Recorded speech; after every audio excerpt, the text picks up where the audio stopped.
So I'm going to talk a bit about the evaluation of carcinogenicity, and I think Daniel's on after. Okay, so I'm going to talk about the International Agency for Research on Cancer, and this is the World Health Organization body responsible for evaluating carcinogenicity of various agents, so environmental exposures, chemicals, mixtures such as welding, fumes, behavioural factors such as shift work and so on. It's quite interesting, Iarc, because it's got explicit methods for evaluating a wide range of evidence. So it's interesting from the point of view of EBM+, because it takes evidence and mechanisms into account in a systematic way. In the first section, I'll suggest that Iarc's procedures conform to two evidential principles. The first says that studies on populations closer to humans carry more weight than studies on more remote populations. And the second says that each agent is assessed solely on the basis of evidence specific to that agent. So the first bit is kind of analysing Iarc's procedures. The second part of the talk will show that these principles, the way they're currently implemented, can lead to inconsistent assignments of carcinogenicity. So I'm going to suggest there's a problem there, and I'm then going to put forward some simple improvements to the procedure that could avoid this source of error. Okay, so to start with, what are Iarc's methods? Well, first of all, Iarc wants to determine whether an agent is a cause of cancer. So this is called cancer hazard. It's not so interested in determining cancer risk, which is the probability of getting cancer, because exposure varies from country to country, industry to industry, and so on. So in different countries, the risk related to various agents can be greater or lesser than in other countries. Iarc are just determining cancer hazard, and then they leave it up to individual governments to determine whether to restrict an agent or not. And as to whether they do depends partly on Iarc's evaluation, partly on industry influence and how in the pocket of industry the politicians are in a particular area. And as I said, Iarc is interesting because it systematically evaluates mechanistic evidence. So it's come up with some very nice explicit procedures for evaluating mechanistic evidence. These procedures constantly evolve in Iarc. From time to time it captures its procedures in a sort of snapshot of general principles called the Preamble to the Iarc Monographs. These were last revised in 2006 and then 2019, so just a month or so ago, the new preamble came out. I'm going to be particularly interested in some agents evaluated in 2018, so I'm going to talk about the methods in operation in 2018. They've changed slightly in 2019, but not in a particularly relevant way to the evaluation of these agents. Okay, so Iarc's methods insofar as they relate to these agents. First, human and animal studies are assessed to form a preliminary evaluation of carcinogenicity. So along the top here we have evidence in animals, evidence in humans.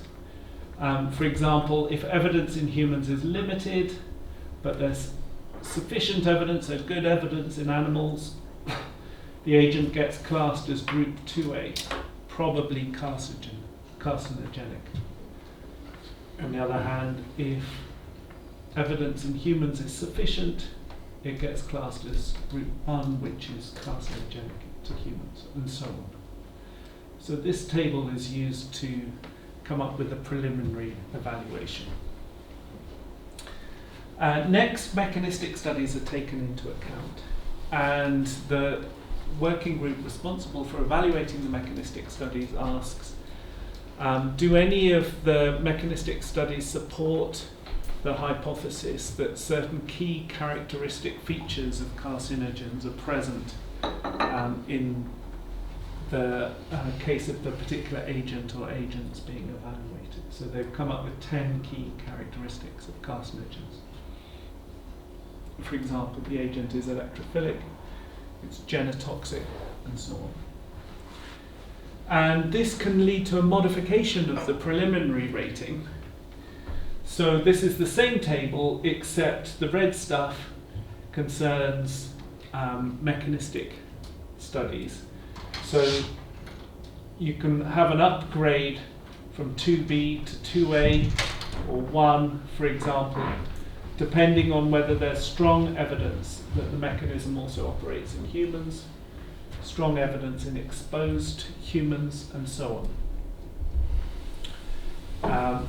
You can also have downgrades of the preliminary rating if there's strong evidence the mechanism doesn't operate in humans. So in the case of benzoate pyrene, it went up. In the case of D-limonene, it went down because of this mechanistic evidence. Okay, so some observations. First of all, human studies are treated as more decisive than animal studies. So if you've got sufficient evidence in humans, then it's classified as carcinogenic. Animal studies are treated as more decisive than mechanistic studies. So mechanistic studies, you're upgrading and downgrading, but animal studies have a more significant influence.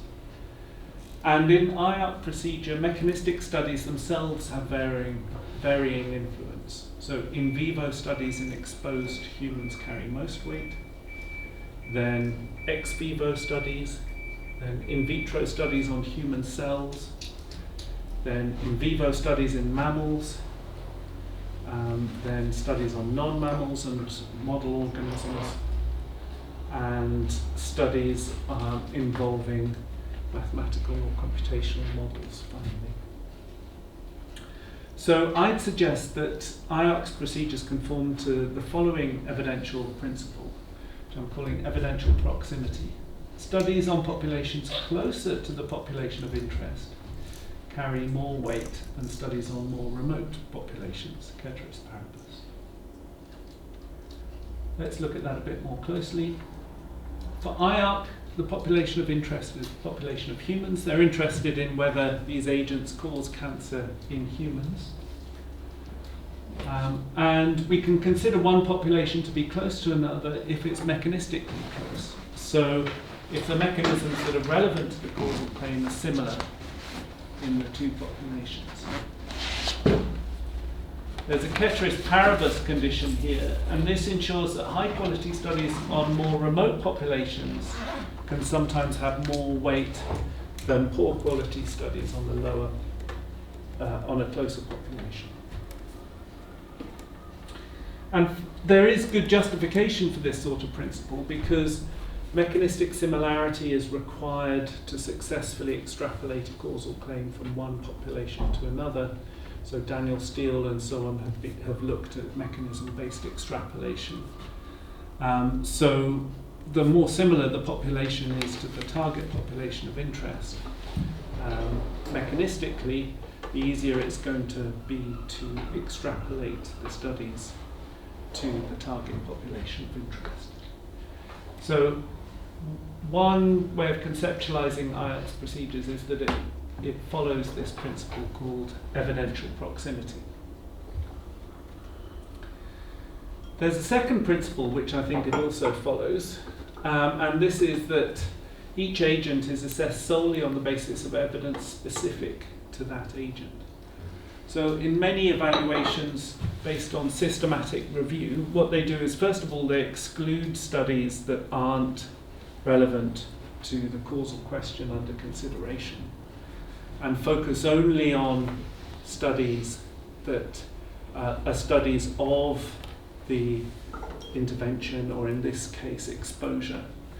And they try and make a decision, an evaluation on the basis of just those studies.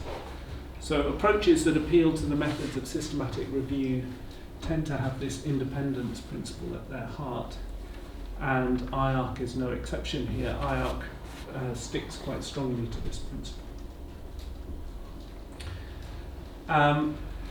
So what is evidence specific to the agent? It includes human and animal studies that investigate exposure to that agent, and mechanistic studies that shed light on features of the mechanisms involving that agent.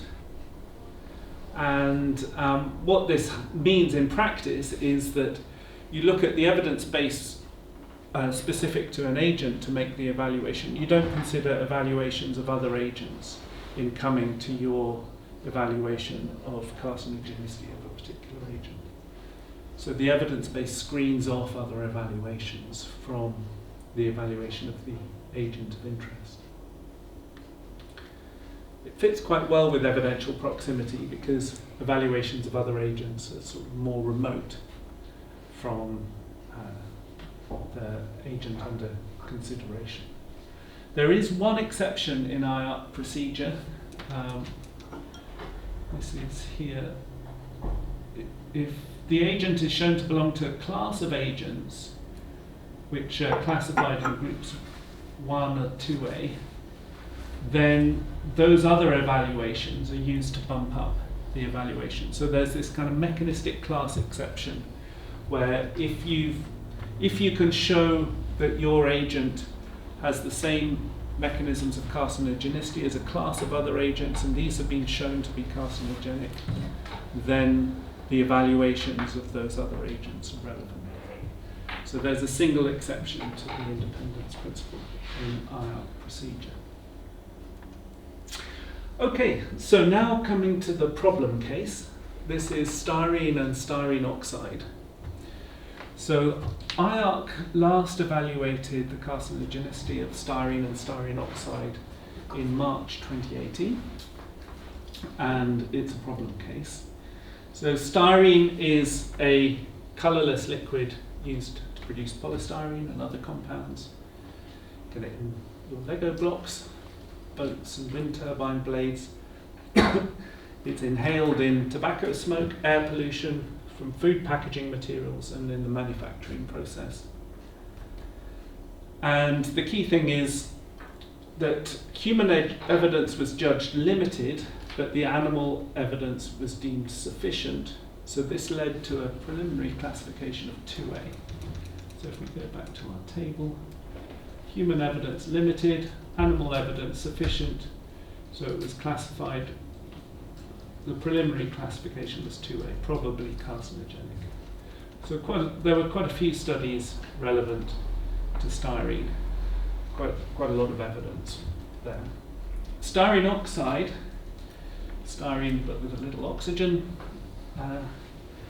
attached, is a clear liquid also used in the manufacturing of other compounds and chemicals, and not very much is known about exposure other than that it's inhaled in the reinforced plastics industry. There's much less evidence relating to styrene oxide. Human evidence was judged inadequate, but animal evidence sufficient, and this led to a classification of 2B. Inadequate, sufficient, 2B. So styrene 2A, styrene oxide 2B. However, mechanistic studies establish the following, that styrene is oxidized to form styrene oxide, and the most plausible route of carcinogenicity proceeds via this oxide. So styrene gets metabolized to styrene oxide in the body, and it only causes cancer via this metabolite, styrene oxide. And the mechanisms working group ruled out an alternative hypothesis, which is that carcinogenicity proceeds via a different metabolite of styrene. So they came up with this key assertion, which I'm calling A. Styrene only causes cancer, if it does at all, via the intermediary styrene oxide. But there's a problem here.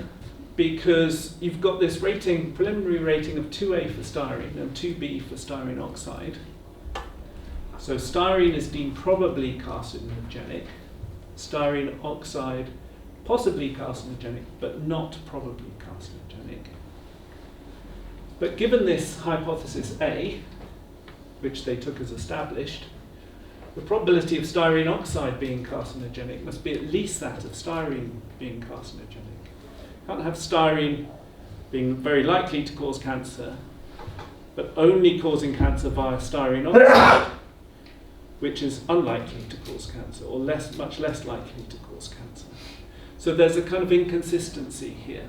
The likelihood of styrene oxide causing cancer must be at least as great as that of styrene causing cancer. So there's a contradiction. Okay, so what do we do about this? Here is a possible resolution. What we'd like to do in this example is to reason something like this. There's not very much evidence specific to styrene oxide, but this connection between styrene and styrene oxide obtains, and there's much stronger evidence of the carcinogenicity of styrene. So what we'd like is that evaluation of styrene to influence the evaluation of styrene oxide, because we've got good evidence that styrene is carcinogenic, and if it is carcinogenic, then styrene oxide must be too. So the evidence pertinent to styrene should become relevant to styrene oxide. However, this reasoning isn't currently possible and wasn't admissible in the evaluation of styrene oxide because of this independence condition. The studies evaluating styrene weren't studies that evaluated styrene oxide, so they were excluded from the evaluation of styrene oxide. So the reason why there wasn't much evidence relating to styrene oxide is they focused solely on studies of carcinogenicity of styrene oxide. So the evaluation of styrene isn't in the evidence base for styrene oxide.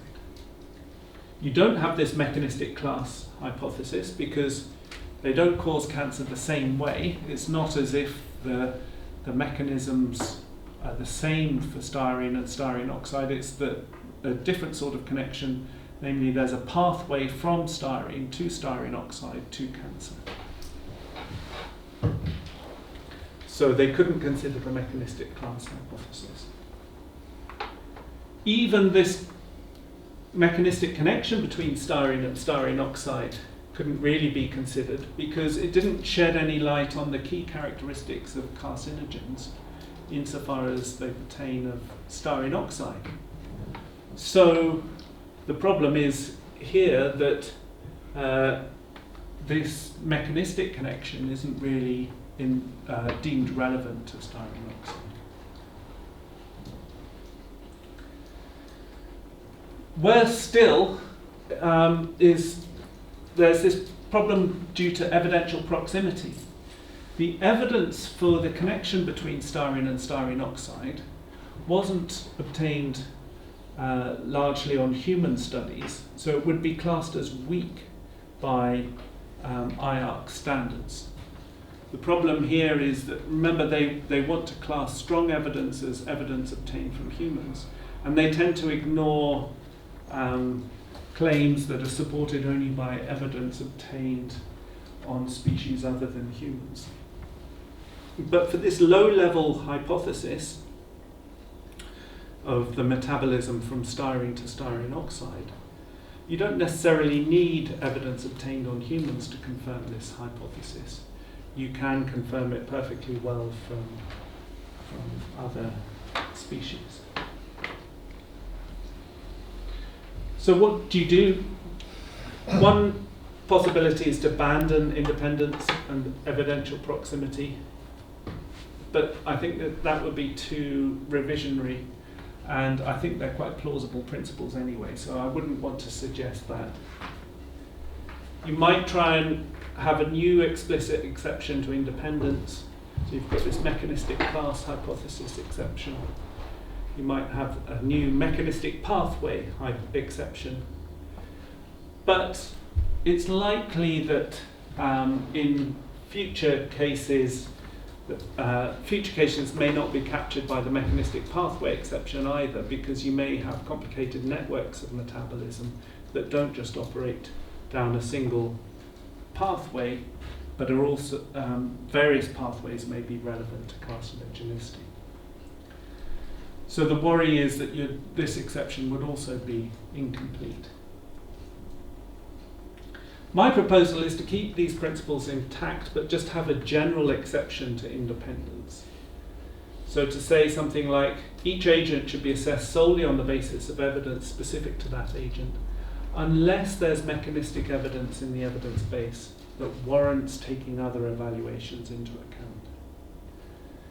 So this general exception would cover the mechanistic class hypothesis, where you've got evidence that it's in a class of carcinogenic agents. It would also cover this pathway hypothesis, because in the evidence base, there's evidence that makes the evaluation of styrene relevant to the evaluation of styrene oxide. And it might encompass more general connections between the agents that aren't captured by either the mechanistic class hypothesis or the pathway hypothesis. So my recommendation is that they should have this general sort of exception and be open to new mechanistic hypotheses that they haven't considered before, and sometimes take the evaluations of other agents into account if they consider one of these mechanistic hypotheses as established by the evidence. Okay, so just to sum up, Iarc's methods, I suggest, conform to these two principles, evidential proximity and independence. They're both good principles. However, you've got to be careful how you implement them. I think Iarc at the moment don't implement them in exactly the right way, and the case of styrene and styrene oxide show that. But you can avoid the inconsistency that you get in this example by coming up with a general exception to independence. I don't think these conclusions just hold of Iarc. I think they are relevant when assessing other forms of exposure and whether assessing the effectiveness of an intervention. I think you need to be aware of mechanistic hypotheses that might crop up in the evaluation of the exposure or intervention under consideration that suddenly make other evaluations relevant to the intervention or exposure that you're considering. So in a way this slightly thwarts the systematic review process, but as long as the reviewers are aware of the possible need for exceptions like this, it shouldn't present too much of a difficulty, I don't think. Okay, thank you very much.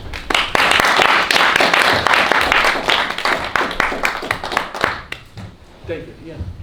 It does seem odd what they're ruling out then. I mean, just put it into more familiar terms like smoking and tar in lungs for lung cancer. So you're suggesting that if you had evidence, how would it go? So you only think smoke causes lung cancer through the tar accumulation. You've got good evidence in humans, I suppose, for that smoking causes cancer, but you've only got evidence that tar causes cancer in animals. And yet, so you give that one a 2, which is very random, it was 2B and 2A for the one. And yet you wouldn't take that into account when you're assessing whether tar is carcinogenic for humans? Yes, that's right. They would only focus on the studies of tar, not the studies of smoking. And they wouldn't let the evaluation of smoking influence the evaluation of tar. And that can lead to inconsistency using their current methods. There's really something as a sub-pathway. If you know, I mean, if you really did know it's all channeled through this one route, you have to. It's just obvious you have to have that. Yeah, I think it's obvious, but I'm not sure they would think it's It's slightly off topic. Have you considered that there might be other motivations for them, not other than methodological, than making that link, for example, in the tar to the smoking? Is there something else at play that is relevant to their decision making in terms of maybe a conservativeness about knock-on effects, what policies might form from their decisions or what they publish? I think the main problem is trying to delimit the considerations that you take into account, because they want to make sure that the whole task is manageable. So they want to exclude as much as possible from the evaluation.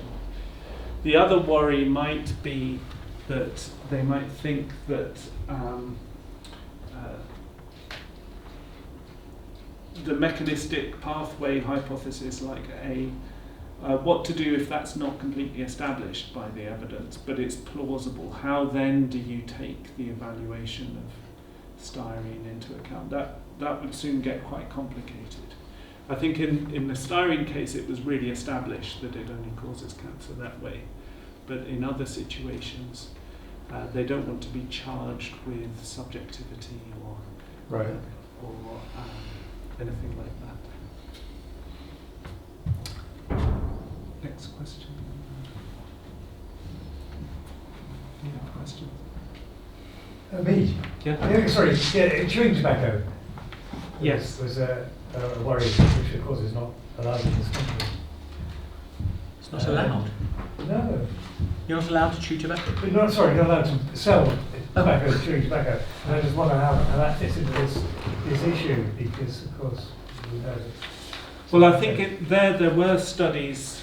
I think there are studies that show that you get cancer of the mouth and the throat. Right. There. So I think that's. But that had to go through that first. So you wouldn't just say tobacco is carcinogenic, and therefore you shouldn't be allowed to sell stuff that you can chew. You have to go to the next stage of showing that it actually does cause cancer in the mouth. Yeah, I think so. And throat. Yeah. Okay.